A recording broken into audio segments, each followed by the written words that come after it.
நாகப்பட்டினம் மாவட்ட மாநில ஊரக வாழ்வாதார இயக்கம் சார்பில் தேசிய அளவிலான பாலியல் வன்முறைக்கு எதிரான பிரச்சார பேரணி நடைபெற்றது.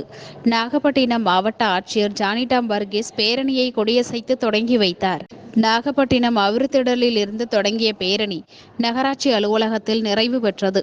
பேரணியில் பாலியல் வன்முறைக்கு எதிரான பதாகைகளை ஏந்தியவாறு 100க்கும் மேற்பட்ட பெண்கள் பேரணியாக சென்றனர். முன்னதாக பாலியல் வன்முறைக்கு எதிரான உறுதிமொழியை ஆட்சியர் ஏற்றுக்கொண்டனர்.